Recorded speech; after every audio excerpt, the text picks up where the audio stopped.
Хорошо. Ассаляму алейкум, уважаемые наши преподаватели, магистранты, студенты, коллеги, просто хорошие люди. Итак, я рада сообщить, что сегодня у нас особый случай. Кафедра систематической теологии представляет методологический семинар на тему «Гендерные подходы в трудах Мусабегиева». Нам посчастливилось познакомиться с особым человеком, который с 1994 года, которого жизнь связала с Мусабегиевым необычным образом и до сих пор проводит. И вот в настоящий момент Айдар Гарифудинович Хайрудинов открывает все новые и новые грани труда Мусабегиева. Итак, представляем наш научный сотрудник кафедры систематической теологии, кандидат философских наук Айдар Хайрудинов. Пожалуйста, вам место, слово. Ассаляму алейкум рахматуллахи ва баракатух. Я приветствую всех, кто к нам присоединился, кто пришел физически на своих ногах. Всем выражаю свою благодарность. Я постараюсь держать слово коротко, потому что на самом деле сегодня у нас будет попытка объять необъятное. И моя задача рассказать об одной из работ Мусабегиева с целью не изложить ее содержание, а просто привлечь к ней внимание, и, может быть, у кого-то проснется интерес, и он потом каким-то образом сможет приобщиться уже лично, сам прочитать эту работу в переводе или там в оригинале. Это уже как кому угодно. Вот у меня презентация, и на ее первом слайде отражено название книги, о которой пойдет речь. Но сперва остановлюсь в двух словах на гендерном вопросе в исламском мире на рубеже 19-20 веков. Этот рубеж славен тем, что именно в это время женский вопрос привлек внимание, он стал как бы точкой фокуса внимания и богословов, и общественных деятелей, и писателей, в общем, культурной и религиозной элиты исламского мира.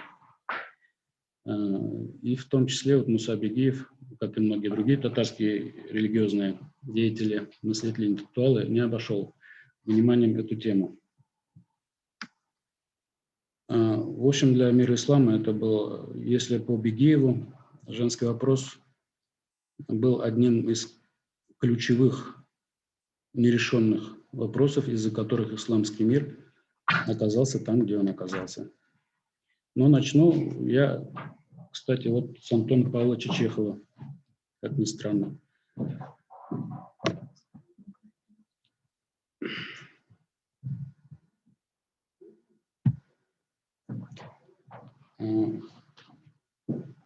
Прочитаю просто. Женщина с самого сотворения мира считается существом вредным и злокачественным. Она стоит на таком низком уровне физического, нравственного и умственного развития, что судить ее и зубоскалить над ее недостатком считает себя вправе всякий, даже лишенный всех прав прохвост и сморкающийся в чужие платки губошлеп. Она порочна и безнравственна, от нее идет начало всех зол, короче, она лукава, болтлива, суетна, лжива, лицемерна, корыстолюбива, бездарна, легкомысленно, зла.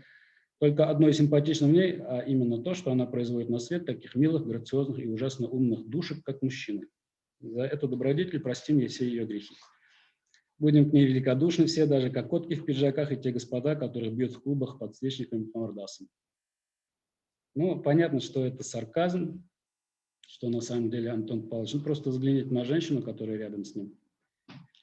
Никак нельзя назвать, что замордованная женщина, да.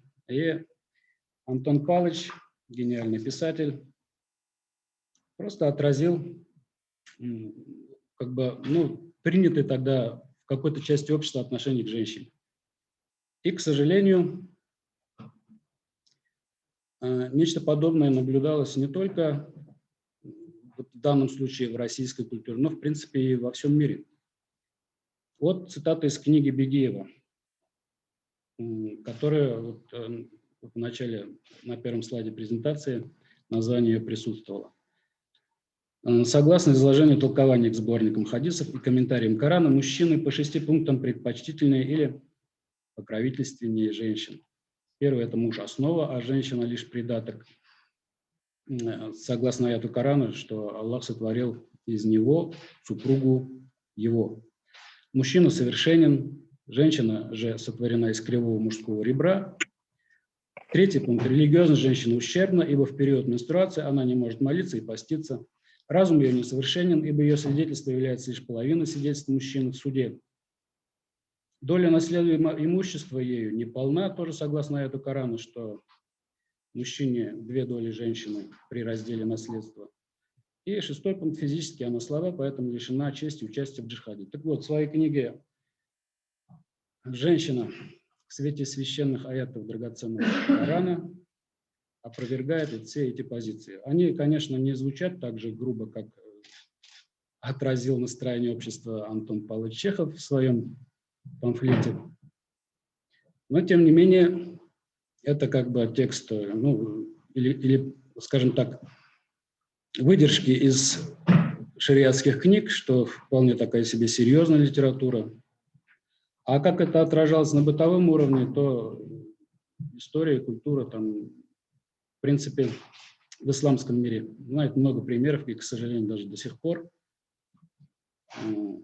ужасные вещи происходят, например, в том же Афганистане, там девочек 8-летних выдают замуж. Это, с этим надо что-то делать, наверное. И вот в этом смысле 100 лет назад, в принципе, наши религиозные мыслители решили этот вопрос. Но, тем не менее, ВОС и ныне там, в чем-то и где-то. И вот, кстати, вернемся к вопросу о реакции мусульманских интеллектуалов и религиозных деятелей на женский вопрос. Муса Бигиев упоминает в своей работе и очень высоко оценивает работу Касима Амина «Тахрир аль-Мар'а». Он пишет: благодаря сильному влиянию прекрасного сочинения досточтимого Касима Амина «Тахрир аль-Мар'а» в Египте, в Индии, Турции и России появились и распространились сотни книг и статей, посвященных женской проблеме. В одно время даже возникли окрыляющие признаки умственного движения. К сожалению, большинство этих произведений и статей вели речь главным образом о проблемах хиджаба и грехопадения. Ну, имеется в виду, что как бы Хаву обвиняли в том, что из-за ее вот этого любопытства там, и непослушания Адам и потерял рай. Вот об этом грехопадении. Они больше говорили, продолжает Бигиев, о недостатках женщины в связи с особенностями ее сотворения или умственных способностей. В них усиленно муссировались мотивы виновности женщины в силу присущих ей очарования и соблазнительности. Но это что-то созвучно с тем, что писал Чехов. Касим Амин, надо сказать, не единственный, кто начинал это дело, но все-таки вот самый, наверное, значимый шаг в решении женского вопроса в исламском мире сделал он.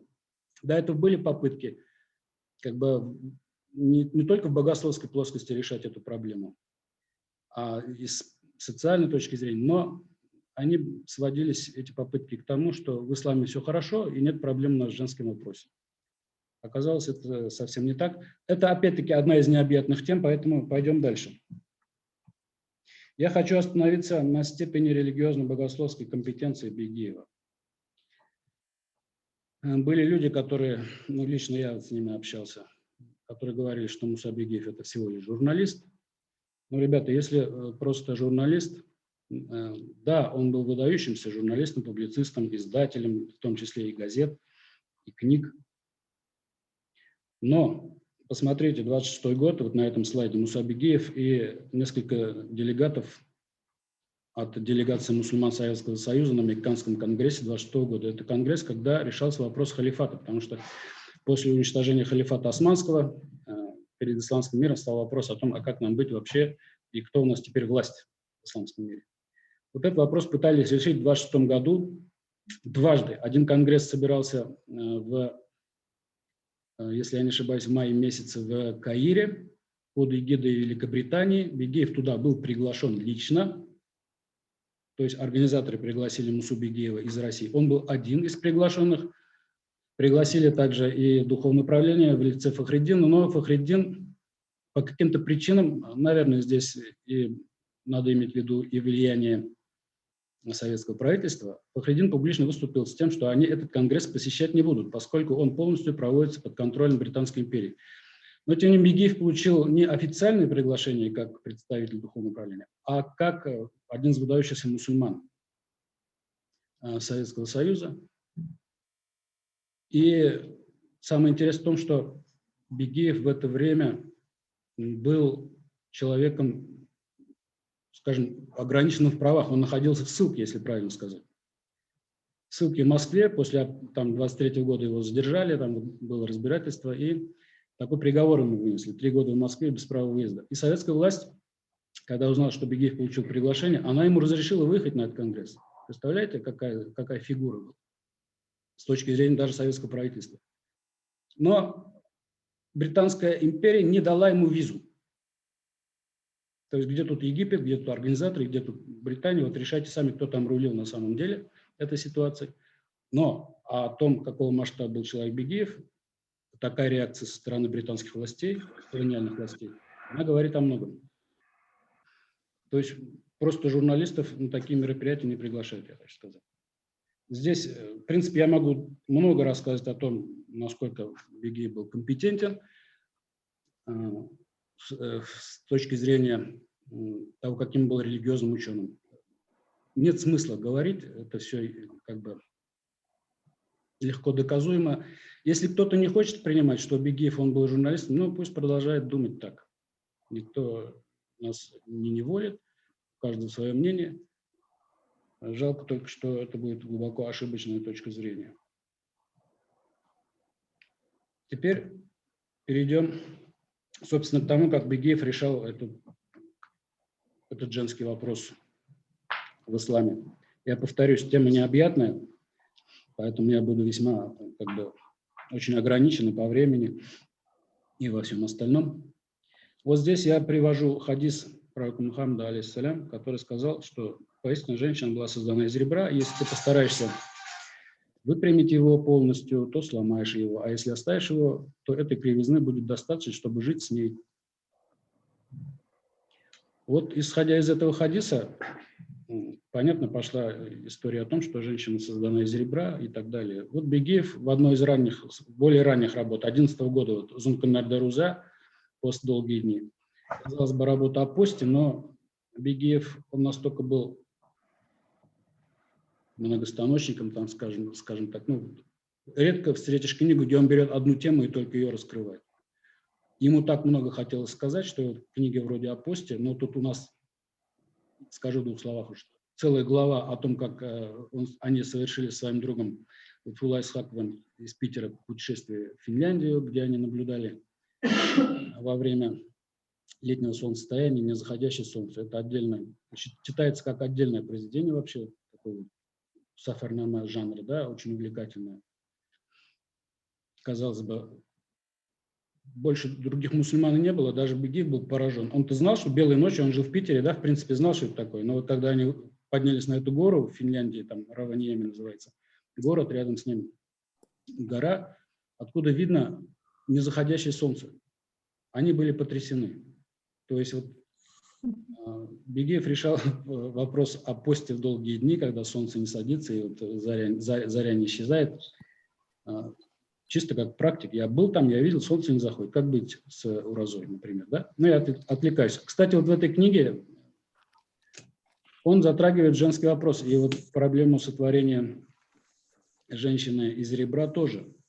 Он толкует это как метафору, что природа женщин такая тонкая, хрупкая, и он приводит пример как раз вот это воображение жителей пустыни, которые видели в пустыне оставшиеся останки там животных, истлевшие, от которых оставались одни кости. И для них было понятный красивый образ женщины из ребра. То есть для араба, у которых название песка только в языке там около 100, да, для нас песок, все там, ну, речной, морской мы различаем, может быть. А у них там, как у чукчи, у жителей севера, там название снега, да. Воображение араба четко дорисовывало, что же из себя представляет женщина, если ее сравнить с ребром. И это я к тому, что Бегиев эту проблему начинал решать уже давно, а вот та книга, о которой мы сегодня говорим, будем кратко называть ее «Хатун», здесь он уже выложился на все 100 и сказал все, что хотел сказать, наверное, на тот момент. Кстати, вот в этой книге Зунканерде Руза «Пост долгие дни» он также разрушает миф о том, что в грехопадении, то есть в потере Адамом рая, виновна его супруга. Он говорит, на самом деле это не так, и он анализирует аяты Корана, и он говорит, что в Коране Аллах обращается к ним обоим, а поскольку мужчина назван Кавван, то есть стоящий над женщиной, да, опекающий женщин, заботящийся там, или повелевающий в чем-то, да, то есть хозяином в семье, то как раз Адам таки и оказался виноват в том, что он позволил своей супруге вот так вот начинать двигаться не в том направлении. И таким образом перекладывает ответственность на Адама, что правильно на самом деле. Посмотрите, у кого есть семья, но в конце концов, какую роль должен играть мужчина и какую женщина в принятии каких-то решений. Такой нестандартный подход, в общем. И вот он написал в дальнейшем книгу «Хатун», которая вышла в Берлине в 1933 году, но на самом деле она была готова раньше. Она была готова уже в 20-е годы, он об этом пишет сам. Вот это я привожу как раз фотографию того периода жизни Бегиева, когда он закончил книгу «Хатун». До того, как она была издана, прошло еще несколько лет. Это порядка 10 лет, наверное. Это 27-й год, Муса Бегиев перед отправкой в хадж. Это его семья в полном составе.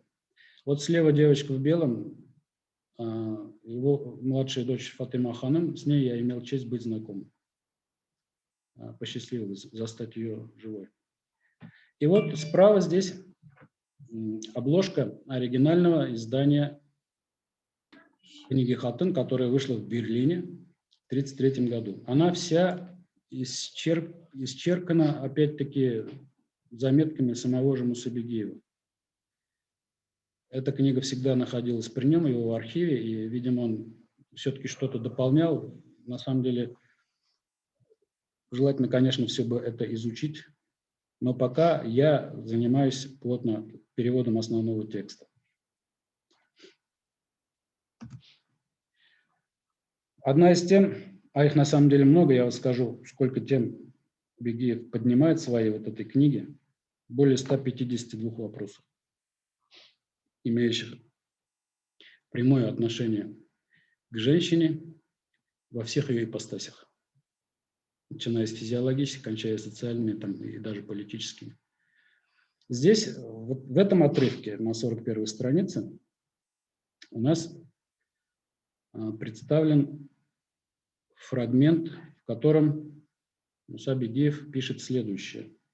Я сейчас подниму, это на русском прочитаю.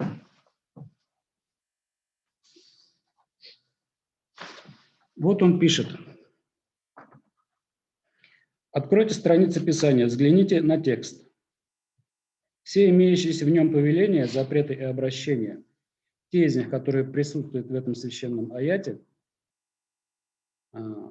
речь идет об аяте, где мужчина предписывается обращаться с просьбами через завесу. В этом священном аяте обращены к мужчинам. В этом аяте нет ни одного повеления, ни одного слова, обращенного к женщинам. А коль так, то можно ли вообще говорить о том, что хиджаб обязателен, фарз для женщин? Поэтому слово хиджаб, которое имеется в священном аяте, то спрашивайте их из-за завесы, никоим образом не может означать покрывало, обернутое вокруг головы, лица и тела женщины. Я не оспариваю, что слово джильбаб в одном из упомянутых аятов связано с женщиной. Однако джильбаб не означает не скрывает женского лица. И также в 31-м аяте суры Нур, который обращен к женщинам. Только в этом случае химар, о котором там говорится, опять-таки не закрывает лица. Это я к тому, что в этой книге Бегиев подробно останавливается на деталях одежды женщины в том числе. Мы к ним попозже чуть-чуть подойдем. Дальше. Муса Бигиев не решает этот вопрос только с точки зрения мусульманина. Он мыслит глобально и вопросы поднимает в общемировом контексте. Вот он пишет. На исторической арене существует два поучительных примера. Как раз та ситуация начала 20 века, там первая четверть. Современный Запад со своими Евангелиями и мусульманский Восток со своим Кораном. Первый, то есть Запад, поступал согласно велениям своей книги, хотя таких указаний в ней и не было. Он перевел свою книгу на все языки и распространил ее по всей земле. И благодаря своему почтительному отношению к книге, то есть имеется в виду Библия, стал властелином всей земли. Второй, то есть мусульманский мир, пренебрежительно относился к великим указаниям своей книги. И в конце концов, впав в фатальный грех полного попрания ее заветов, лишился всех своих территорий. А сегодня проснулся разбуженный воздействием Великого Воскрешения. Кстати, Бигиев часто употребляет или ссылается на эсхатологические такие моменты. По его мнению, он прямо называет то, что происходило в мире в начале 20 века, он называет киямат, то есть воскрешение.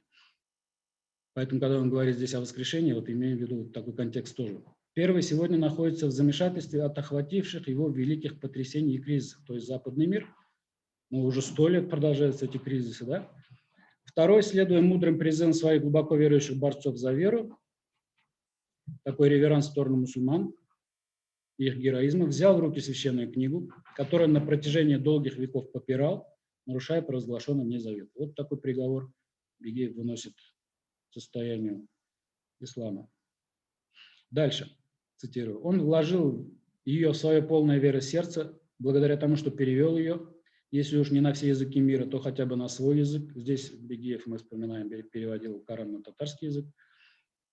Он потребовал обратно сохранившиеся в сокровищницах Запада законы цивилизованной жизни, которые ранее считались заблуждениями и фальшью. То есть, представьте, он здесь говорит, что в исламском мире то, что Запад поднял и перенял у мусульман, и потом благодаря этому поднялся, да, стал цивилизованным, расцвел. В исламском мире, Бигиев говорит, это все считалось заблуждением, фальшью, бидой и так далее. Кстати, к этому тоже придем. И, обратившись за помощью к своей славной священной древней истории и являя собой образец для всех мусульманских народов, отправился к солнцу, восходящему на западе. Солнце, восходящее на западе, как мы знаем, очень яркий эсхатологический символ. Когда мусульмане ждут, что вот реально физическое солнце взойдет, Бигиев это видел в другом. Солнце истинно взошло на западе, по его мнению.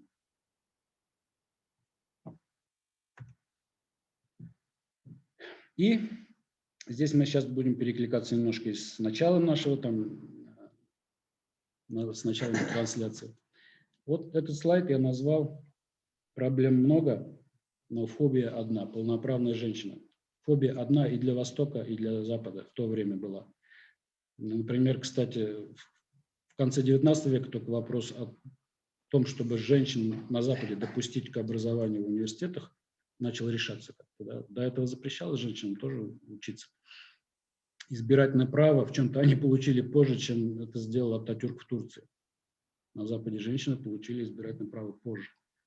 Благодаря благодати просвещения, пишет Бигиев, и достижениям науки 20 века, лик Земли стал светлее ясного дня. Однако существуют и проблемы. Посмотрите, насколько, вот я буду дальше читать, насколько Бигиев предвидел, опираясь на реалии того времени, предвидел то, что сейчас будет происходить. И свидетелем чего мы сейчас в наши дни являемся. Он пишет: мировые войны. Сейчас мы реально говорим, многие говорят о том, что это Третья мировая война, да? Такая так называемая прокси-война там, или экономическая, там по-разному ее называют. Холодная война тоже одна из форм мировой войны. Второй пункт. Глубокие кризисы цивилизации. Ну, из кризиса в кризис. Это в наши дни вообще чуть ли не каждое десятилетие какой-то глубокий кризис. А для жителей России так вообще безвылазный кризис. Обогащение немногих на фоне гибельной нищеты большинства. Ну, что тут еще добавить? Причем это в масштабах планеты же Бигиев говорит, а не только там, мы как бы на себя можем примерить, и для нас это реальность такая. А в принципе во всем мире это и сейчас происходит. Чрезмерная расточительность и крайнее бесстыдство преуспевающего меньшинства. Ну, тоже как бы, да, истина на все времена. Растерянность политических лидеров и общественных деятелей при столкновении даже с несложными проблемами. Ну, да, особенно если какой-то злонамеренный присутствует подтекст, та история, из-за которой мы сидим как бы в масках, яркая иллюстрация к тому, что Бегиев писал. Бесконечные дрязги между политическими партиями по незначительным вопросам. Ну, здесь, да, полный цирк. 7-й пункт. Взаимная вражда между разными народами. И это никуда не делось. 8-й пункт. Вот самое интересное. Присутствие женской проблемы среди социально-политических проблем. Почему я ее выделил, подчеркивание? Потому что Бегиев считает, что сама постановка, само существование этой проблемы – это ненормально. В принципе, мужчина и женщина, как бы, ну, естественное состояние, и без этого цивилизация невозможна. Все эти вопросы, по его мнению, давным-давно должны были быть решены. Кстати, вот сейчас мне мысль пришла. Ведь в первобытных там, или родоплеменных, или в кочевых обществах эти проблемы были решены полностью. Не было такого, чтобы женщина унижена. Женщина могла тебя там так огреть, да? С булгарскими ханами их жены рядом сидели. То есть это влияние кочевой культуры, где мужчина и женщина – это было две ноги одного здорового организма, это два крыла одной и той же птицы, благодаря которым эти цивилизации жили. Но, к сожалению, вот видим, то, что мы называем цивилизацией, оказывается, не всегда и цивилизация, что Запад, что Восток. И 9-й пункт – опасение и нетерпимость мужчин по поводу представления женщинам социально-политических прав. Это тоже одинаковая, как оказалось, история была и для западного мира, и для мусульманского. Правда, западный мир это решил. В исламском мире мы знаем государства, которые тоже этот вопрос решили, но не все еще как бы вышли из этого средневекового мракобесия.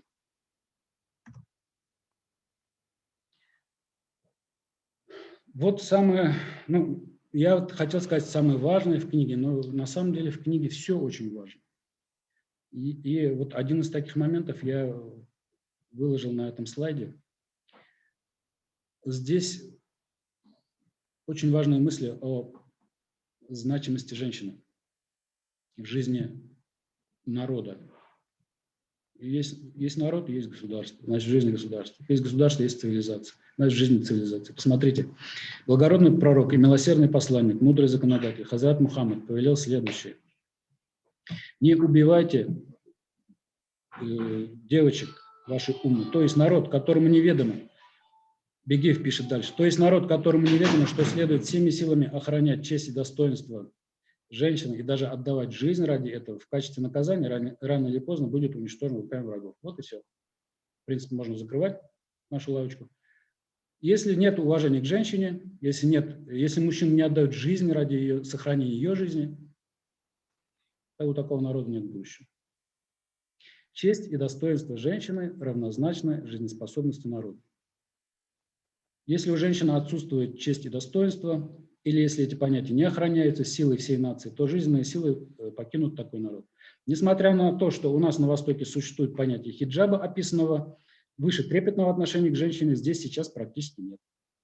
В водовороте Бегиев, говоря о Востоке, я хочу для тех, кто не знает, подчеркнуть, что он знал Восток от и до, он его сам обошел пешком, имеется в виду Восток мусульманский.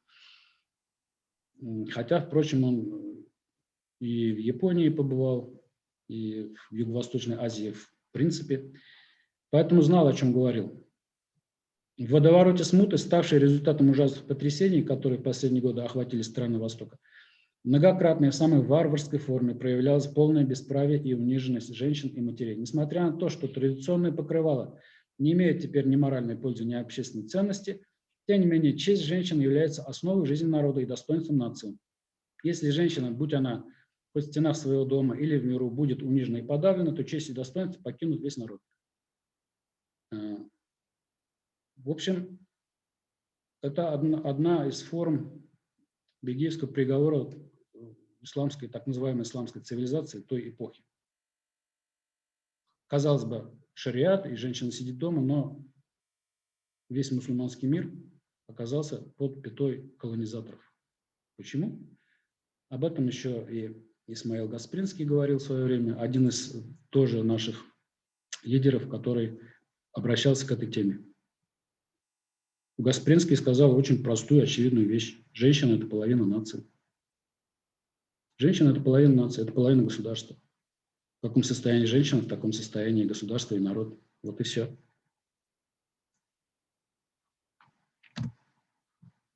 Вот маленький пример того, как в исламском мире относились к женщине. Когда Управление просвещения Афганистана, пишет Бегиев, не смогло получить фетву афганских улемов на открытие специального женского медресе, если афганские, да еще улемы не смогли дать ответа, то грош цена таким улемам, честно говоря. Так вот, Управление просвещения Афганистана, оно обратилось, ну вот я тут перевел, в 1886 году, получается, с просьбой о вынесении соответствующей фетвы к богословам Турции, тогда еще Османской империи, Хиджаза, опять-таки, Османской империи, и Египет. Ну, видимо, здесь имеется в виду такие вот религиозные значимые центры Османской империи. Ответы, полученные из разных стран, оказались приблизительно одинаковыми и вкратце звучали так. Для женщин знание основ религии является обязательным фарз. Женское медресе – это недозволенное новшество бида. Ношение хиджаба должно соблюдаться неукоснительно, лязем. Ну, я тут вот о хиджабе много говорил. Может создать впечатление, что Бегиев был против хиджаба. Нет. Это оставим интригу. Я желаю, чтобы вы сами приобрели эту книгу, когда она появится в переводах, и разобрались сами, как относился Бегиев к хиджабу. Но здесь Бегиев задается таким вопросом. А в силу чего возникла потребность в обращении за фетвой, дающей санкцию на открытие женского медресе? Он очень огорчен тем, что,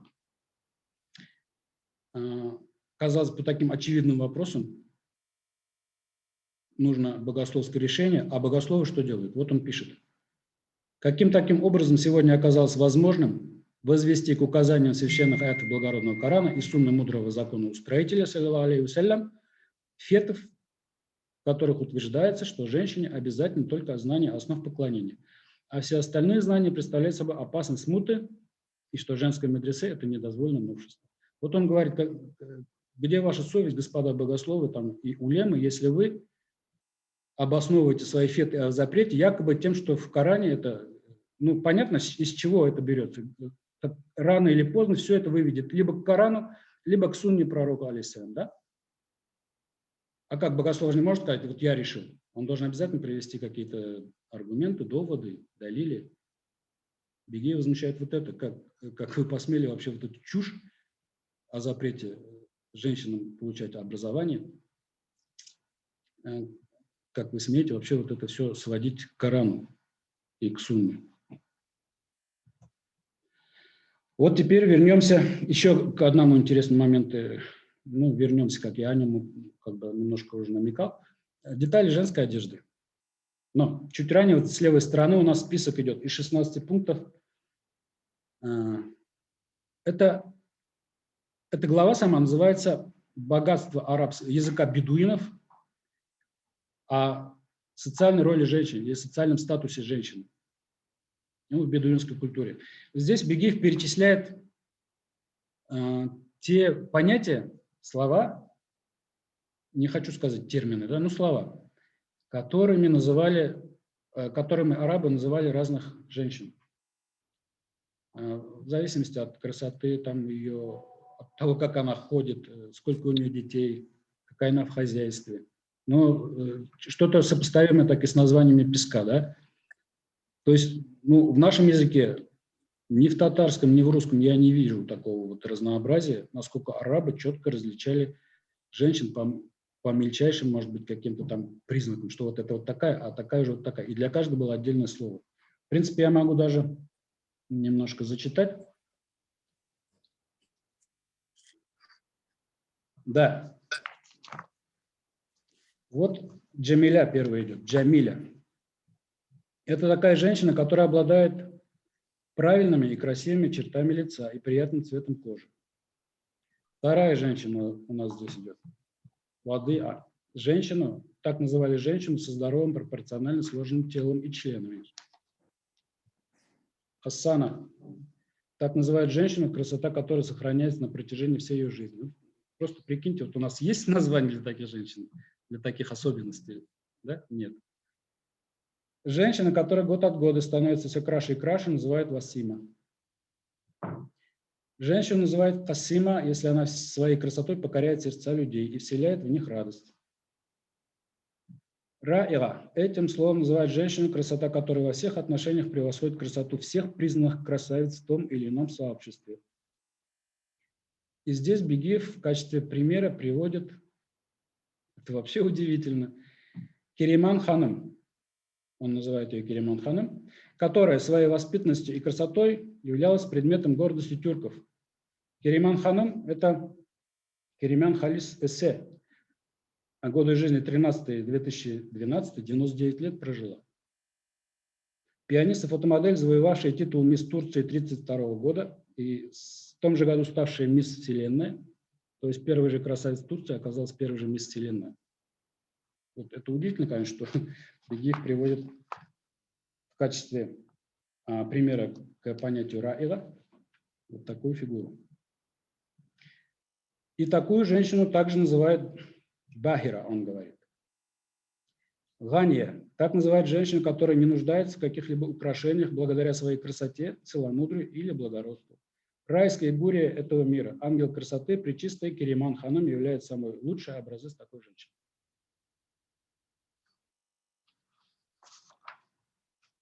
Так, у нас есть еще, по-моему, да? Сейчас.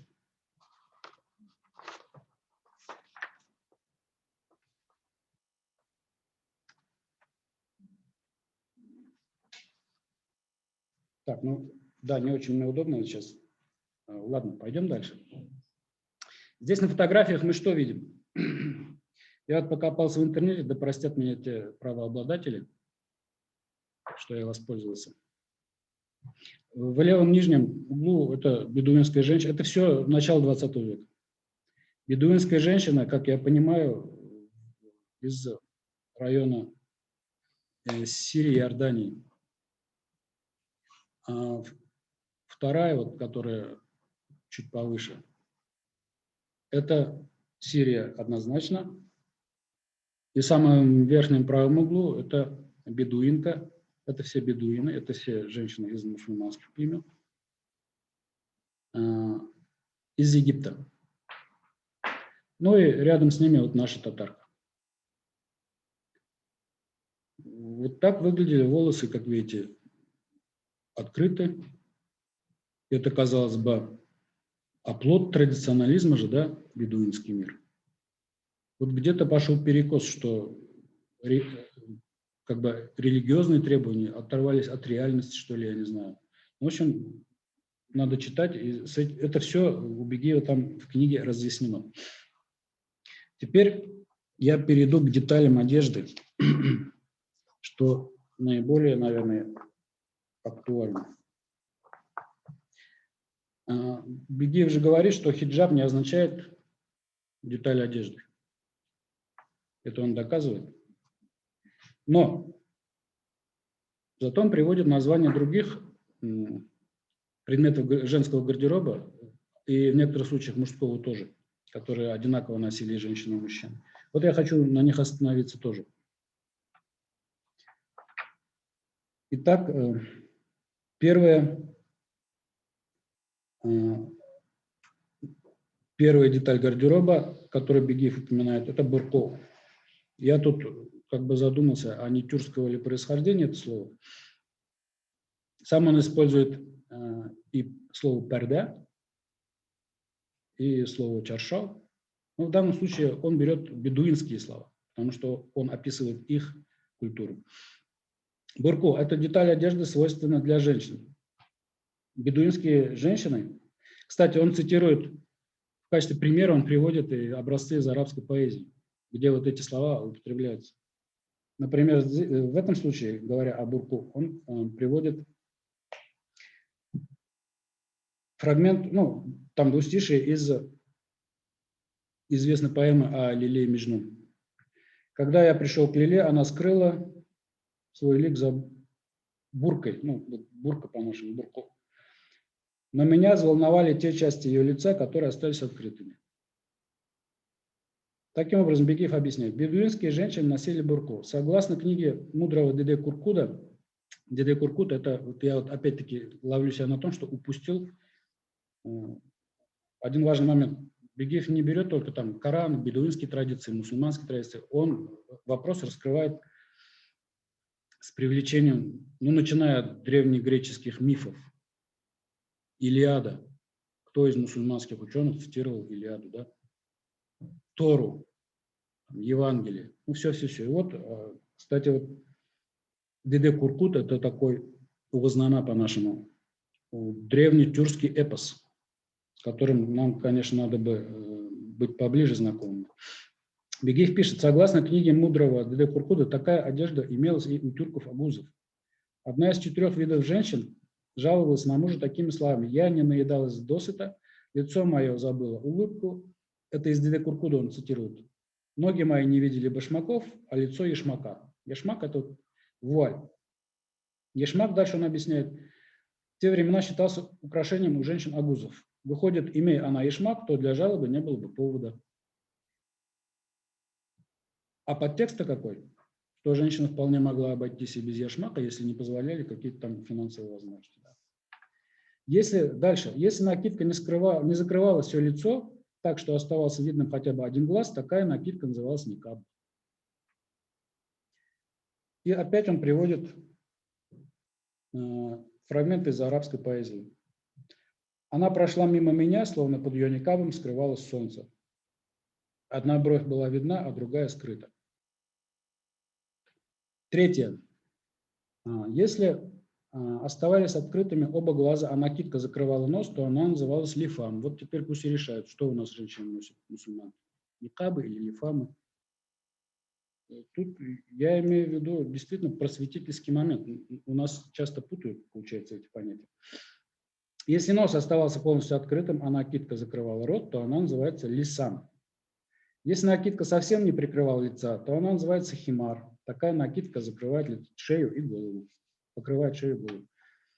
Шестое. Если накидка немного больше накидки химара, то она называется насыф. Если накидка больше накидки насыф, то она называется макнава. Если накидкой прикрыта голова, лицо, оба плеча и грудь, и остается открытым лицо, то она называется джильбаб. И также он перечисляет рада, милхафа, муляа. А эти вещи, эти предметы, подобно джильбабу, скрывают всю голову, шею и большую часть верхней половины тела, но лицо при этом остается открытым.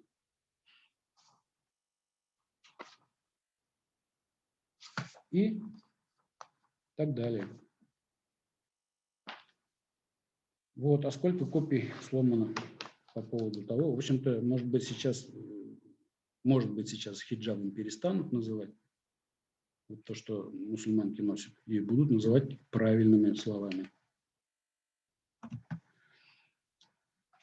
Дальше. Еще раз повторяю главную мысль сегодняшнего дня. Мы пытаемся объять необъятное. Я имею в виду вот эту книгу Бегиева «Хатун». Но невозможно в часовой лекции раскрыть. Но все-таки некоторые моменты, вот, которые я посчитал нужным как бы представить вашему вниманию. Хотя с таким же успехом можно брать любой другой момент и ставить. Это зависело бы, может быть. Дайте мне время, я подготовить другую. Я сделал совсем другое выступление по этой книге. Вот, но в этом случае я взял вот такой фрагмент. Нормы семейной жизни. Это я к тому, что в этой книге Бегиев очень подробно рассмотрел и устройство семьи, и философию семьи, и взаимоотношения, какие должны быть между мужчиной и женщиной. Все плюсы и минусы. Ну вот я почитаю, может быть, здесь оно у меня отражено. Нормой семейной жизни является состязание супругов в добронравии. То есть это же исламская такая этическая традиция, на самом деле, состязаться в благодеяниях, да, которые имеют отношение ко всем мусульманам. Почему бы не согласиться с тем, что такая универсальная установка для всех мусульман, но как общая, ее же часть должна, то есть она отражаться должна и в своих частях, то есть в семье. Вот Бегиев и говорит: состязание супругов в добронравии. Если одной из сторон присущи какие-то мелкие недостатки, то самым верным решением является их прощение. А если недостатки имеются у мужа, то украшением морали жены является умение прощать недостатки мужа. Однако, если недостатки имеются у жены, то умение прощать превращается для мужчины в обязанность, ваджиб, он говорит. То есть женщина может просить, а может нет, а мужчина обязан. Итак, одна из двух важнейших особенностей в драгоценном Коране звучит следующим образом. Обходитесь с ними достойно. Если же вы их ненавидите, то, может быть, что-либо вам и ненавистно, а Аллах устроил в этом великое благо. Очень известный нам всем аят Корана. Поэтому недопустимо разрушать большее благо из-за мелких разногласий и ничтожных недостатков. Большее благо имеется в виду благодать семейной жизни. Женщины более терпеливы и выносливы, чем мужчины. Мужчины, признайтесь, это так. По этой причине выражения этого священного аята обращены только к мужчинам. То есть Бигеев обращает внимание на тот факт, что действительно многие аяты Корана, это сегодня звучало, а обращается к мужчинам, к женщинам нет. То есть либо женщина априори знает, как поступать, либо в каких-то вопросах она, то есть благодаря тому, что мужчина находится рядом, она поступит правильно. Вот и здесь Бигеев обращает внимание на тот же факт. Обращены только к мужчинам. Женщина силой своего терпения способна вынести любые сложности и проблемы. Женщина способна вытерпеть любые выходки мужчины и способна излечить и освободить его от всех болезней, тревог и потерь. Специализацией женщины является способность удерживать мужчину в руках. Предназначением женщины является оберегание семьи от всяческих невзгод. Это и является одним из благ, упомянутых в приведенном выше священном аяте. То есть, как я понимаю, мужчине достаточно носить женщину на руках, а остальное все не усложится. Теперь о свидетельстве в суде, тоже один из важных моментов. Один из важных моментов, основная масса которых сегодня, конечно, осталась за бортом. Мы знаем, что в суде должны свидетельствовать две женщины, если нет мужчины, да, который является очевидцем чего-то там, что разбирается в суде. И говоря об этом, в самом начале где-то у нас звучало, что женщина ущербна умом, поэтому они, да, вот это шариатская, такая богословская, не шариатская, а богословская. Богословы так решили, что женщина ущербна интеллектуально, поэтому их должно быть две на суде, потому что и так далее. Вот Бигеев опровергает это, кстати. Он говорит, что две женщины должны присутствовать не по причине слабости там, или умственной неполноценности, или невежества. Такое даже не обсуждается, он говорит. Если бы это делалось в силу умственной недостаточности, неполноценности и невежества женщины, тогда было бы намного правильно и даже необходимо отвергать сообщения о жизни пророка, которые передавали женщины. Логично же, да? По-моему, ход конем. То есть хадисы от женщин принимаются, а свидетельство в суде как бы от одной. То есть хадис-то от одной, а это гораздо более важно передать хадис, чем, согласитесь, да, в бытовом плане, в религиозном плане передать хадис гораздо важнее, чем свидетельство в суде. Вот, по-моему, замечательный такой ход конем, да. Дальше пишет Бигеев. Так, о хадисах, кстати, переданных женщинам. Так все сообщения, переданные верной госпожой, матерью правоверным, достаточно, а еще намного чтимее сообщений, переданных любым из подвижников пророка. Странно и удивительно то, что если в числе хадисов, восходящих к именам сподвижников, некоторые оказываются вымышленными и ложными, то среди хадисов, восходящих к иснадам сподвижниц, вымышленных хадисов не имеется.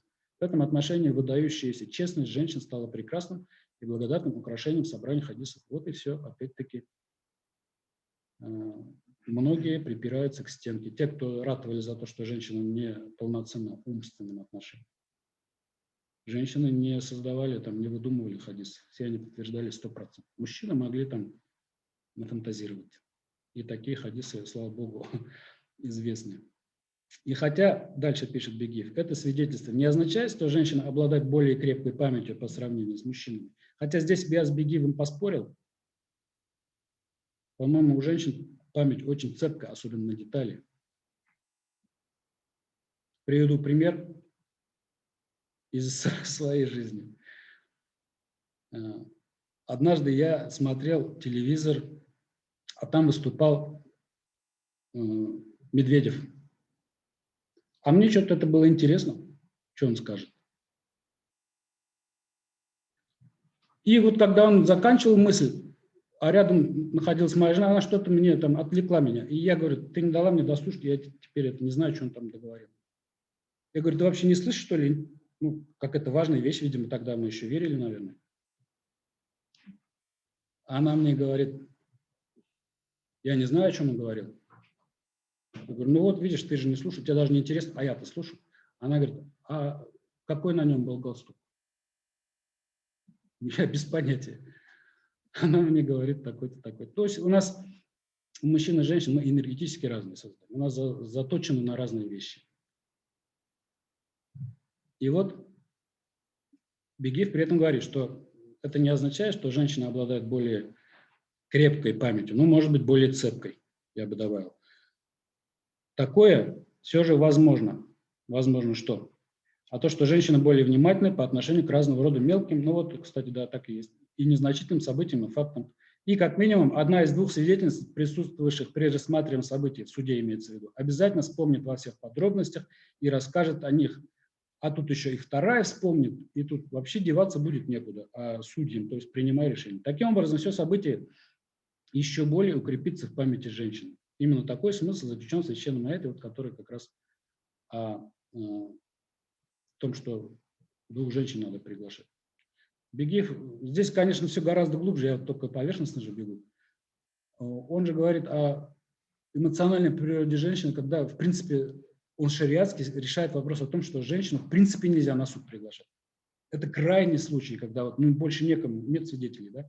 Только в этом случае женщину надо беречь, как оберегаемые яйца в Коране же есть, вот эти вот хурии, да? Их не нужно привлекать к таким вот мероприятиям, где эмоциональная напряженность, там, да, какие-то дрязги между сторонами там, в суде, если, да. Ну, в общем, хорошее как бы назидание для мужчин.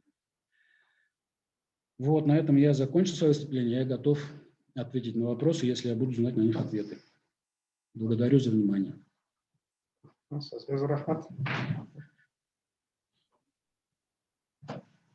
записала несколько вопросов. Первый. Меня удивило, почему книга Бигиева вышла в Берлине. Есть на это ответ? Есть. В 1930 году Бигиев покинул Советский Союз тайком, потому что уже как бы репрессии разворачивались там. Его осуждают, говорят, вот он бросил семью. Он признавал, что он вынужден был бросить семью. Это большая трагедия, это даже не драма, а трагедия. Но я говорю, что Бигиев нес такие исламские знания, что ему для мировой уммы мусульманской важно было сохранить эти знания. С другой стороны, посмотрите, что Аллах сделал для его семьи. Казалось бы, семья врагов народа. Их, конечно, выселили из Петербурга, расселили по Советскому Союзу. Там казнить или как-то репрессировать пожестче рука не поднялась. Слишком масштабная была фигура Бигиев для исламского мира. Но потом была война, блокада, и многие умерли в блокаду. А семья Бигиева, ее уже не было в Питере, в Ленинграде в то время. Да. И благодаря этому они выжили. То есть если бы он, ну да, его бы, наверное, под нож пустили бы, а если бы семья осталась жить и попала в блокаду в Ленинграде, то история была бы другой. И, в общем, после 30-го года он путешествовал безостановочно. И в 31, 32, 33 годах, после участия в Иерусалимском конгрессе, кстати, 31 года, и в историческом конгрессе в Турции в 32 году, вот Бигиев перебрался в Европу. Он кочевал между Финляндией, финскими татарами, и Берлином, где у него было издательство. Финские татары поддерживали его материально. В Финляндии он эти деньги тратил на то, чтобы издавать свои книги. У него в планах было издать около 16 книг. Но мы знаем где-то, ну, несколько, там, 5-6, может быть, он успел издать. Потом, когда уже там начались в самой Германии процесс, там, когда национал-социалисты пришли к власти, Бигиев оттуда уехал, покинул Германию и больше туда не возвращался. Вот такая история появления книги именно в Берлине. Еще вы сказали, что западный мир перенял из священной книги нечто, благодаря чему развился. Что перенял? Ой, сейчас я вот не скажу, это надо поднимать, собственно, текст. Причем Бегей же там говорит, что западный мир, да, с благоговением относился к своему священному писанию и взял даже то из него, чего там не было. Интересная постановка вопроса. Она именно так у Бегиева и звучит. Я лично думаю, что речь здесь он имеет в виду ставку на разум. Но мы знаем, какие потрясения пережил христианский мир,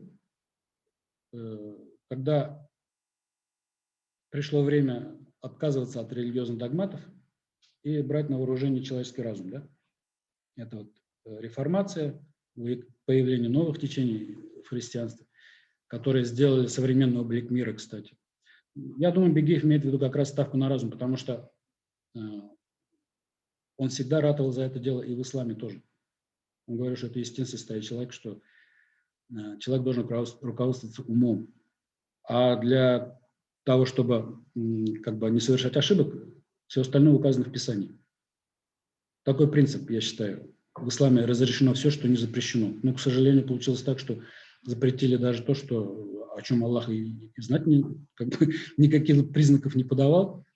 Но люди сами, эта поговорка звучит так, более роялисты, чем сам король. Да, вот такое явление есть. То есть люди более святы, чем сам Бог, что ли, придумывали себе запреты. Кстати, это и в Евангелиях отражено, что священнослужители выдумывают, вешают на людей массу обязательств, которых на самом деле нет, создают сложности. Аллах в Коране опять-таки говорит, это религия для того, чтобы облегчить людям жизнь, а не усложнить ее. В общем, ставка на разум, я считаю, имел в виду Бегиев. Спасибо. И еще вопрос. Ну, мне кажется, женщинам это особенно интересно. Почему же так много вот этих слов, обозначающих женщину, да, сейчас перечислили. Для чего они обозначались? Для стихов, там, для муджамаля? Ну, наверное, надо быть арабом, чтобы ответить на этот вопрос. Причем не городским, которые современные, а именно... Чтобы просто назвать ее, это характеристика, или чтобы прославлять? Я бы добавил, не является ли это объективизацией, как сейчас это можно говорить, да, объективизацией женщины как предмета. То есть вот эта женщина, она красивая, эта женщина красивая с годами станет, эта женщина, у нее пропорциональное тело. Нет, я считаю, что здесь именно отражается способ арабского, бедуинского мировосприятия. И потом, представьте, кругом пустыня, ну там, ладно, животные, там, у них же животные, одни верблюды только сколько названий имеют, да? И, в общем, вот, у них такая, как она, дискретизация, что ли, реальности. Это даже психологически такое, как бы, свойственно именно, ну, пустынным народам. Одна и та же вроде бы, ну, одна и та же женщина, да, она в разные периоды жизни может называться по-разному, кстати, другими словами уже, да, обозначаться. В общем, это надо спросить у арабов, почему так на самом деле. Я считаю, лично мое мнение, что арабы, они все-таки в душе поэты. Доблесть араба, мужчины, заключалась не только в умении владеть мечом, да, а в умении экспромтом говорить стихами. И как это все потом вылилось в то, что мусульманам фактически, ну, не то чтобы запретили, но мусульманам не к лицу, да, заглядываться на женскую красоту, тем более, если говорить про женщин, которые не относятся к этой семье, к чужой женщине, заглядываться на нее неправильно. Вот как это все дело пришло к этому, и нет ли здесь противоречий? Я противоречий не вижу, потому что по поводу взгляда на женщину, опять-таки, все поставлено с ног на голову. Есть такой хадис. Назратун или вачин малихин айбадатун. То есть взгляд на красивый лик – это айбада. Причем не говорится, что мужской лик или женский. То есть и так это работает. И это айбадат. Вот когда мы вернем в шариат вот этот вот хадис, а его приводит Ибн Кайм аль-Джаузия в книге Раудат аль-Мухадбин. Вот тогда можно будет говорить, что вы сделали с шариатом, имея вот такой хадис. И почему такое отношение к женщинам, чуть ли там это. Увидеть красиво, это же, ребята, Аллах Джамиль, тут будет Джамаль, Аль-Джамаль, да? Аллах прекрасен, будет прекрасен. Это куда делось? Это понятно, что в шариате женщинам советуют прикрывать части тела, да, свои силы, там, не потому, что это как бы женщинам идет против, а мужчина слаб. Из-за слабости мужчины женщинам вот такие вот условия в шариате существуют. И все-таки мы сейчас видим, что у бедуинов есть огромное количество различных эпитетов, характеризующих женщину в разные периоды ее жизни. И в то же время в шариате есть постановление четкое, когда красота чужой женщины тебя не должна заботиться вообще никак. Нет здесь противоречия? Конечно, противоречие. Это против человеческого естества. То есть сидели, наверное, они очень собой гордились, когда вписывали в шариат вот такие положения. Просто, наверное, восторгались своим, я не знаю, там интеллектуальной мощью своей, что ли. Хотя говорили очевидные вещи, которые противоречат элементарному естеству, ну и хадису. Кстати, вот о хиджабе, опять-таки, ну, в том смысле, в который в него вкладывал Бегиев, и в том смысле, в котором мы его понимаем, здесь вот точка пересечения такая своеобразная. Он говорит, что хиджаб правильнее было бы одеть на мужчин. Вы же сказали, что мужчина слаб. То есть он имеет в виду, что если у мужчины не все в порядке, да, ну как бы с нравственностью, то хиджаб это как бы для него. А женщина, кстати, вот я тоже это сегодня не затрону, женщина в плане вот соблюдения супружеской верности или просто сохранения целомудрия, она превосходит мужчину несопоставимо. Это Бегиев тоже об этом говорит. Я, может быть, немножко как бы на вопросы не смог ответить сейчас, да? Но, или... Хадис, где Мухаммад сказал: первый взгляд за тебя, второй взгляд против тебя. Вот, кстати, да. Взгляд на женщин, да? Да. Значит, есть такие, пристально взгляд насматривается на женщин. Потому что пристально, когда некоторые начинают разглядывать красоту, описывать, представлять себе, вот здесь шайтан начинает на ум строить и свое дело сделать. Но этот хадис не противоречит тому, что один взгляд, первый взгляд, да? Волей-неволей ты увидишь его. Особенно, если ты не живешь там, в Афганистане. Это на каждом шагу. Здесь уже лишнее дело каждого мусульманина. Он отвел взгляд, увидел, отвел взгляд, сказал альхамдулилля там, или субханаллах, да, или машаллах. А кто-то будет пялиться. Ну,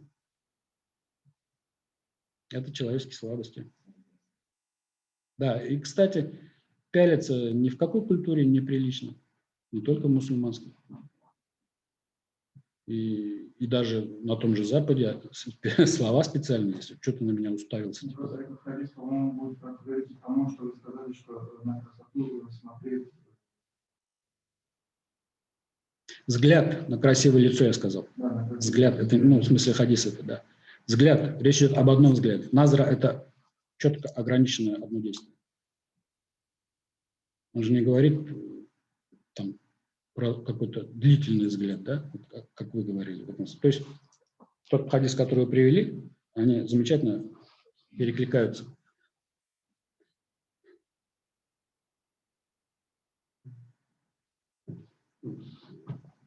Больше, чем я не прав, Сахрудин говорил, и Бегиева, в принципе, это же не взгляды, при разводе. Вот есть там, я в этом труде смотрел, я, наверное, может, смотрел, но Бегиев пишет, что мужчина при разводе не должен отбирать, то, что он ему давал. А кроме этого, например, они прожили долгую жизнь, лет 20, например. После этого мужчина говорит талак, женщина уходит без ничего, как получается. Про это вы как думаете, что он сказал?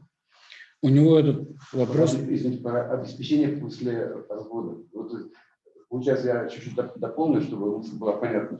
Есть же светское право, при котором алимент как бы должен платиться. А, в принципе, Коран должен быть более справедливым, скажем, в разводе. А сейчас, ну, я, конечно, немножко задел вес, но я пока не имею права это сказать. Но там в Коране есть, что все эти же положения, и как в Коране написано, оно расставление там довольно большое, по обеспечению женщины после развода. Обязанность мужчины по отношению к своей жене после развода с ней, скажем так. Вот. Убеди его, что про это сказано. Про это целая глава. Самый детальный разбор. Вот, велик соблазн взять текст сейчас и просто прочитать. Да? Но это нереально на самом деле сейчас будет. Поэтому что тут еще я могу добавить? Да, с опорой, со ссылками на аяты Корана, там, на примеры из Сунны. Этот вопрос разобран детально. Мужчина не должен оставлять женщину без содержания. Вот в том плане, как вы поставили вопросы, которые у нас отражаются в элементах, да, то есть дальнейшее содержание. Да, вот не так вот, допустим, развелся и не знаю ее больше. Развелся, отдал все, что должен, как бы, да, и не знаю больше. Ну, я уже чуть-чуть задел скажу, оно кажется немножко, как я не хотел критику в тарифе, но там комментарии, там немножко своеобразные комментарии, но не хотел, чтобы выглядеть как критика, но своеобразное толкование. Что вот подарок дал и все, до свидания. В Коране все-таки, я вот читал Коран несколько раз именно по этой тематике, там все-таки установка Корана несколько по-другому, если очень глубоко, как Бедиев копнуть, там все-таки после развода, ну, своих детей он должен 100% обеспечивать, и насчет жены там, конечно, есть, если там покопаться, если кто арабский знает, если цель такая есть еще, все-таки мужчина там, получается, ну, должен обеспечивать свою жену, с которой он прожил. Не так вот, допустим, никак прочитали и до близости с ней, то есть он как бы передумал. Там, на самом деле, подарок и все, чтобы она не обиделась. А после продолжительной жизни, там лет 20-30 прожили, и вот талак, и до свидания, сам живи как хочешь, вот, я тебя не буду обеспечивать, но это, в принципе, мне кажется, не соответствует самому духу ислама. Да, кстати, вот сам процесс развода. Бегеев его преподносит так, ну, интерпретирует, опираясь на соответствующие источники, что талак – это такая вещь, которой нельзя разбрасывать. Он приводит несколько реальных, как бы, ну, серьезных поводов, когда можно совершить талак. В остальных случаях нельзя. Все. Кстати, немножко отойду. Не только талак, и тааддут у него рассматривается, то есть, как он называется? Временный брак, да? Мутва, да. Вот у него тааддут слово. Пардон, тааддут это многоженство, а вот по поводу временного брака он другое слово использует. Козлиный брак писал. Да, вот козлиный брак, но еще одно слово есть. Вот здесь у меня не отражено почему-то, или выпало. Но, Леон Ильич, вот многоженство, да, тоже не от балды, там вот захотел жениться, там взял жену, да, строгие причины, там их буквально вот по пальцам пересчитать, когда мужчина может, ну, не может даже такого, хочу, тем более нет, просто обязан это сделать. Вот. Социальная ситуация может быть, да, там, да, какая-то и так далее. Вот это все у него прописано. Я просто прочитаю те вопросы, которые я планировал, но которые нереально сегодня все осветить. Ну вот про женщину в мировой литературе я говорил, да? Есть Тора, греческие философы, Илиада, Дедем-Куркут, Маснави, сборники хадисов, Коран, Евангелие. Так, хиджаб в Коране, хиджаб понимание мукаллидов. Мукаллиды знаем все, да, кто такие? Это, ну, традиционалисты, скажем. Хиджаб в суфийской философии. Хиджаб в Турции. Турция к тому времени республиканская. Как этот вопрос решался в Турции, он рассматривает. Рай для мужчин начинается с женщины. Можно просто на стену повесить. Ну, женские права здесь постоянно, права женщин у него. Никах и сущность брака. Вот тагаддут, многоженство. Талак и... тахлиль, вот. Тахлиль он называет временный брак. То есть, когда ты как бы осуществляешь, разрешаешь себе, делаешь халялем то, что на самом деле является харамом. Женское свидетельство и так далее. В общем, сейчас я на ваш вопрос могу ответить только если подниму и прочитаю, что нереально. Но вы меня подвели к другому моменту, который я забыл озвучить. Я сейчас заканчиваю, я же говорю, плотно работаю с этим текстом. Я закончил уже перевод на русский язык, перевод на татарский я сейчас заканчиваю этой книги. Хатун. И она, иншаллах, выйдет. Она выйдет в Москве, иншаллах. Ну, может быть, и до Казани дойдет. А может быть, потом, попозже я ее издам и здесь, уже в другой редакции. Могу призвать только, на самом деле, читать первоисточник. Мне было бы очень приятно, не только если люди прочитали бы, а еще и какая-то реакция была бы на эту работу, то есть какая-то интеллектуальная движуха началась бы, если, например, вы же вот занимаетесь, я чувствую, да, этим, а не просто прочитал, проглотил и забыл. Надо это выносить на какие-то площадки, там, социальные сети или пресса какая-то. Это то, что мы должны возвращать к жизни. У нас религиозная, интеллектуальная жизнь фактически на нуле. А если человек не размышляет, то он мало чем отличается от животного. Нам надо размышлять и развиваться. И обогащать нашу уму. Поэтому я говорю, когда пытаются от Бегиева отмахнуться, там, да он, ребята, вы мусульмане, да, Бегиев такой же мусульманин был. Все исполнял, все обряды, хадж совершил. И если один из ваших братьев говорит какие-то идеи, да, и причем говорит их на публику, выносит в общественное пространство, то вы не имеете права отмахнуться. Да, он не прав и все. Ты дурак, сам дурак, что ли, так? В таком принципе мусульмане живут, которых Аллах назвал братьями. Нет, братья садятся за стол и обсуждают.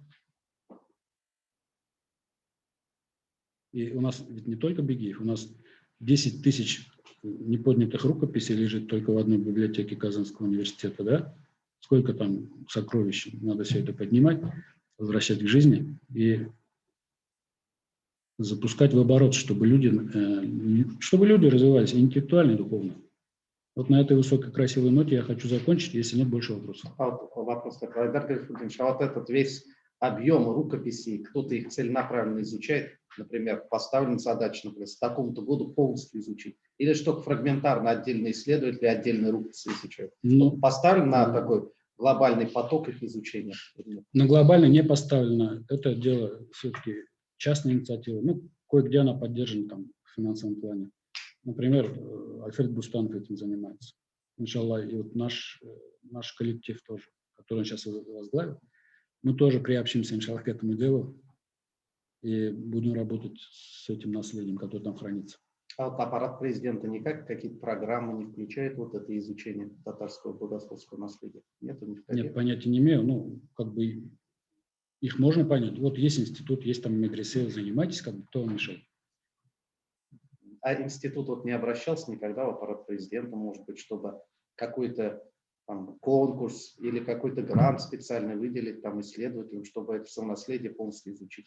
Ну, я кухню нашей администрации не знаю, может быть, было, может нет, но может быть, надо предложить на самом деле. Потому что... Вот от института, может быть, как-то вот расписать это как глобальный грант, потому что все-таки сохранение, ну, татарское богословское наследие уже интересно даже на Западе. Вот я вот подытожу, тоже скажу, интересно. Там и, например, Марджани во всем мире известен, там другие наши ученые, Бекиев.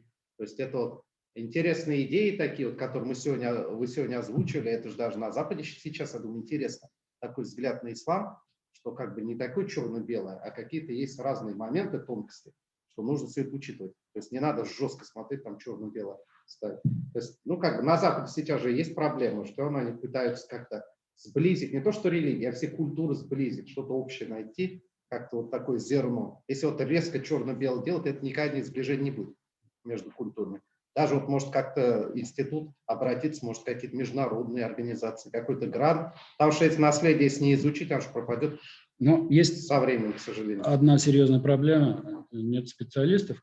Допустим, вагон денег подогнали, работать, ребята. А кого ты привлечешь? Нет людей больше у нас, понимаете? У нас высшее учебное заведение, которое готовили подобных специалистов. В советское время там крупицы были. Вот после перестройки как бы всплеск был, и все, теперь это все умерло. У нас нет специалистов. Я надеюсь, что в Исламском институте может быть какое-то направление создать именно людей, заточенных на изучение вот этого, да, наследия. Это было бы замечательно. Но их еще готовить надо, а у нас уже там все это рассыпается в прах на самом деле. Ну, к сожалению, 90-е годы, как вы сами знаете, раз не было материальной подпитки, многие уходили из вузовской научной системы, то есть они пытались себя реализовать в других сферах. Да и сейчас уходит, да. Ну, если, ну, к сожалению, человеческая натура такая, что нужно все-таки материально подпитывать. Потому что на энтузиазме было, наверное, как 30-е годы работали, сейчас, наверное, мало кто будет. Тем более молодежь. Все равно они хотят жить хорошо сейчас прямо. Да, да, да. То есть, ну, как-то, если Институт истории как-то вот это обоснует, может, в аппарат президента Татарстана, администрации президента России выйти. Есть же вот этот исламский проект, там можно было в фонд обратиться, какое-то отдельное направление сделать, изучение богословского наследия народов России. То есть для того, Да, чтобы да. именно как бы выявить толерантное такое, то, что полезно сейчас именно, чтобы сблизить культуры, сблизить разные национальности, религиозные конфессии, что-то общее, ну, скажем так, для взаимного сосуществования, скажем так, мирного. Я думаю, даже интересно было бы вот такие. Может, вы руководство института предложите, может, на самом деле обратиться Да, с хорошая такой мысль, идеей. А конечно. почему бы и нет? Это же... А молодежь, если будет какая-то материальная подпитка, в советское время же самая чуть ли не престижная должность это была научный сотрудник. То есть очень престижно было в советское время. Сейчас, если скажешь хотя бы. Да, реально так и было. А самый престижный, кажется, вот институт научного коммунизма был. Самый престижный, вот этот научный сотрудник института научного коммунизма. Вот так. Ну, к сожалению, так. Такая была заточка. А так реально, как бы, очень престижно был заниматься наукой. Сейчас уж не знаю, постепенно какие-то попытки есть, но если еще больше. Молодежь, конечно, придет, если будет материальный статус социальный, материальная подпитка, то молодежь придет. Я думаю, там много, среди нашей молодежи много грамотных таких людей, которые хотят реально не торговлей, грубо выражаясь, заниматься, а чем-то, что на самом деле всю жизнь можно посвятить. Но, к сожалению, надо социальный статус поднять. Это должна быть политическая воля руководства, потому что да. Или найти спонсора. А со спонсорами сейчас туго, потому что чуть что сразу иностранный агент может оказаться там или кто угодно, а кто тебе просто так деньги даст. Ну, да. Такие подвижники, как Алишер Усманов, может быть, но на них выйти, наверное, тяжело. Он же там и Болгарская академия, кажется, какую-то спонсорскую большую роль внес. Такого плана, мусульмане, скажем так. Здесь есть чем заняться. Я думаю, к Алишеру Усманову просто не подберешься. Там, наверное, тучи таких желающих. Да. А так, если что, вот, может быть, на самом деле фонд поддержки исламской науки, культуры и образования обратиться. Если они отдельно, если их заинтересует это, именно как раздел научный исследование богословского наследия народов России. Да, было время, я подавал грант с Алмазовой Лейлой, кстати. А вы получили? Нет, конечно. РФФИ? РГНФ был. Ну, там, к сожалению, бесполезно. составляющая большая в этом гранте. Бесполезно. Ну вот в этом году был грант, мы поздно приступили по теологии. Может быть, тоже как-то выискивать, смотреть, там каждый год, наверное, будут эти гранты. По этому направлению, может быть, тоже подумать РФФИ. Ну, надо думать, да. Правда, мне, честно говоря, мне лично заниматься этим некогда, потому что у меня каждый день норма, перевод. Ну, у вас, да, как Да. работа, но... Это административная работа, а у меня нет возможности этим заниматься. Ну, да. Но это как за идею, конечно, спасибо. Почему бы нет? Просто попытаться. Потому что на самом деле все-таки богословское наследие – это богатый такой пласт. Тем более, если его сейчас полностью изучить, это же на всю жизнь потом. Да, я даже больше скажу. Именно богословское наследие татарских мусульманских мыслителей – это спасительная вещь для мирового ислама в целом, я считаю. Ну, конечно. Такого уровня мыслителей пока еще не было и нет, даже в наши дни. Был, да, такая изюминка российского государственности даже, ислам, потому что неотъемлемый компонент нашего государства, это как бы изюминка во всем мусульманском мире. В принципе, был бы интересно, даже в чем-то пример для исламского мира. Такие идеи изучить и систематизировать. Вот я хочу сказать, что тут прозвучало, магистранты, конечно, могут продолжить это дело, и у нас преддипломная практика архивная. К сожалению, проблемы есть, немногие владеют настолько арабским языком, старотатарским языком, но есть те единицы, которые владеют даже какими там языками-то у нас.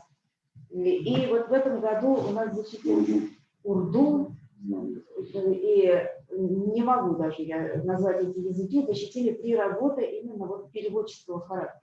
Возможно, там не хватало немножко наукообразности, но это были уникальные труды. Вот те источники подняли, крымско-татарские подняли работы, опять на основе турецких изданий.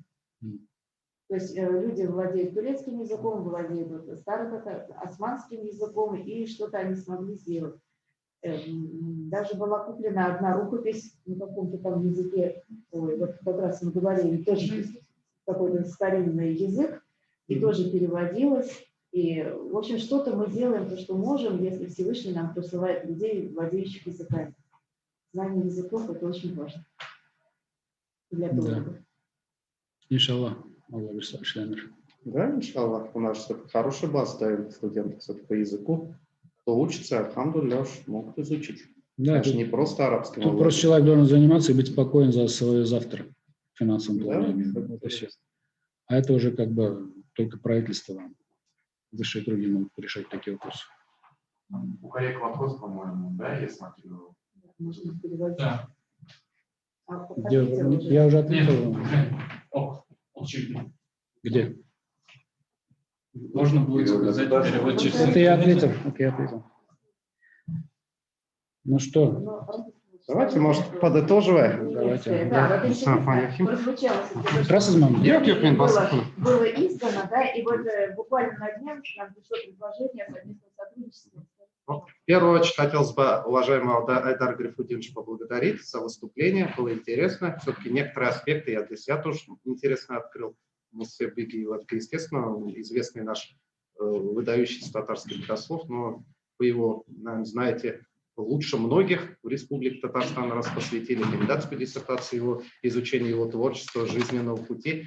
Так что спасибо большое за содержательный доклад интересный. И вот в данной связи, вот говоря о Германии, тоже вот к нам, ну как, мы же являемся членом научно-образовательной теологической ассоциации, вот обратились из фонда имени Конрада Аденауэра, они хотят провести на базе нашего института с 8 по 11 апреля встречу стипендиатов этого фонда, ну или потенциальных стипендиатов, которые могли бы учиться за счет вот, стипендий германского правительства, там, изучать именно религиозного плана, там, религиоведческие исследования, ну, связанные с исламом, там, я думаю, христианством, потому что там не только мусульманские учебные и научные учреждения были приглашены. И вот, то есть Германия, ну, в настоящее время Германия же тоже такая, скажем так, актуальная проблема. Ислам, там, если в 70-е годы турки, там довольно 5-миллионная диаспора, благодаря как эмиграции турецкого населения, 70-е годы. Сейчас это эмиграция значительная, это арабского населения. То есть это для них это проблемы, они интересуются исламом, естественно, они пытаются как бы строить ислам в свою государственность германскую, поэтому для них, я думаю, вот, если они, наверное, с этой целью они решили вот на нашей базе провести все такое мероприятие, просто глубже изучить, наверное, взгляд ислама и на современную проблематику социальную, скажем так, политическую. Ну и, соответственно, как Татарстан же он уж не как бы таким фактом является общеизвестно, что Татарстан это такой как оазис, скажем так, толерантность в хорошем понимании этого слова, то есть взаимопонимание, дружное сосуществование представителей разных религий, разных конфессий религиозных, национальностей. То есть это опыт, скажем так, будет им, наверное, тоже интересный. С этой целью они хотят на базе Казани, Российский исламский институт провести мероприятие, потому что, как бы, как я уже говорил сегодня, поиск таких путей сосуществования, каких-то общих пунктов и разных религиозных течений, разных национальных культур, это будущая проблема, скажем так, мы на одном земном шаре живем, естественно, дружное сосуществование, это что в первую очередь должно быть. И в Европе, как они сейчас вот сталкиваются, к сожалению, с такими некоторыми негативными моментами, наверное, столкновения культур. То есть они хотят тоже это преодолеть. Ну, иншаллах, я думаю, опыт проведения данного мероприятия, может, их тоже чему-то интересному научит из нашего опыта мирного сосуществования народов Татарстана. Ну и покажет пример, скажем так, что взаимоуважение в нашем регионе всегда это было же не только мирное сосуществование, но и взаимоуважение ко всем представителям, как бы, например, в татарской деревне, там христианские праздники могут даже уважительно к ним относиться, они празднуются. У христиан там мусульманский праздник, там друг другу в деревнях ходили, там всегда угощали национальными блюдами праздник. То есть это всегда было. То есть не последние там 20 лет, а такая уважительная жизнь, скажем так, татар, русских, представителей других национальностей, ислама и христианства. Ну, альхамдулилля, я думаю, наш опыт будет полезен, в том числе и для Германии, и для вузов, которые примут участие. Ну, иншаллах. Да, и мы вас приглашаем на эту встречу. Пока еще у нас нет программы, но они обещают рассказать о своем фонде и о их возможностях. Скорее всего, ищут потенциальных. Да, вот стипендиатов, кто будет работать. Ну, в Германии, как вы знаете, уж там до Второй мировой войны был крупнейший центр арабистики в Германии. То есть исламовические исследования всегда это было. То есть они как бы интересовались этими вопросами, ну, скажем так, уже с давних пор. У нас вот в КФУ тоже были мероприятия интересные. Приезжали нам ученые немцы. Немец один был, фамилию, вот не помню его. То ли Шульц, он сам арабист, то есть прекрасно владеет арабским языком, преподает арабский язык, или в Берлинском ли университете. Ну, вот у них даже вот тоже рассказывал, что и слововедческие исследования, исследования по арабскому языку, у них учебники свои, естественно, есть на немецком языке, по арабскому языку. То есть это и в плане учебы в Германии, это одна, наверное, из немногочисленных европейских стран развитых, которая представляет широкий спектр грантов, стипендий. То есть там учеба, бесплатная учеба, это вполне реально. Там, то есть надо уж какие-то критерии пройти, и, соответственно, можно получить хорошее образование в Германии. У меня отлично хороший мой знакомый PhD защищал в Боннском университете по IT-технологиям. То есть сейчас он довольно высокую должность занимает в республиканской структуре. То есть тут вполне возможно. Это не требует там огромных, там, как в Великобритании, там, десятки тысяч фунтов в год обучения. То есть в Германии возможностей бесплатного обучения много. Вполне Но реально. настораживает, почему они хотят нам что-то предлагать. Ну, поэтому давайте лучше сами. Мы сами, Я, иншаллах, с научимся. вашего позволения, я забыл показать. Вот книга Хатуна, о которой мы говорили, она в переводе на турецкий язык. Ее переводил министр по делам религии Турции Мехмет Гюрмес, тогда начинал работать над переводом. То есть степень внимания к Бегееву от самых высших кругов религиозных в Турции. Более того, будучи в Турции, вот мы зашли с Милевшей, вот она здесь, магазин, просто книжный магазин, там как соты пчелиные, да, вот столько книжных магазинчиков, это маленькие такие вот помещения, заставлены до потолка. Мы спрашиваем, есть у вас Бегеев? Как нет? У меня всегда есть Бегеев, это же такой великий человек. Это сидит просто турок, который всю жизнь занимается книжной торговлей. Это как бальзам на душу, знаете. Бегеев у нас на первом месте. Потом Милеша спрашивает про свою область интересов своих людей. Эти тоже у него есть. То есть они там нас изучают, переводят. А мы могли бы просто, я не знаю, брать пример с них. Но я понимаю, это для них это не их наследие, а татарское, а мы же свое, мы еще свое не можем сделать. Они уже наши делают там. Это, опять-таки, внимание к татарскому религиозному наследию на высочайшем уровне. Она, наверное, очень почитается у них. Да, Как да. высокие такие высоты философии ислама. Да. Конечно. У них, вот Маржани же сегодня прозвучал уже, некоторые турецкие исследователи говорят, Маржани даже круче Бегеева, просто его еще не изучили в достаточной степени. А они знают, то есть они знают, а мы весьма так себе слабо представляем. Ну, у арабов Марджани очень уважаемые персоны. Например, у арабских ученых, то есть они все Марджани знают. Такой, скажем так, великий богослов считается. Так что... Ну, в общем, нам есть что предложить всему миру, правильно Да, говорите. Да. иншаллах. И они еще прибегут за этими работами, чтобы там у себя привести все в порядок. Чтобы... Главное сохранить, чтобы оно не Да, потерялось, сохранить. не утрачено было для будущих поколений. Главное, чтобы нас интересовать, у нас же сами не интересуется. Бегеев, почему я только люблю, потому что я вот читал уже эту книгу. Очень удобная книга, у него все обосновано. Ссылка на Коран, ссылка на хадисы. Для подготовки, для всего это хорошее. Это не его личное мнение. Это с указанием Галеи всегда. Вот. Поэтому они его сами как бы обоснованы во всем книге. Да, поэтому я же говорю, кто отмахивается от Бегеева, тот подписывает в своем бессилии. Вот и все. С богословской, религиозной точки зрения. Аминь. Благодарю вас всех за внимание. Спасибо. Закончим. действительно люди там хотели сказать спасибо, но не получилось.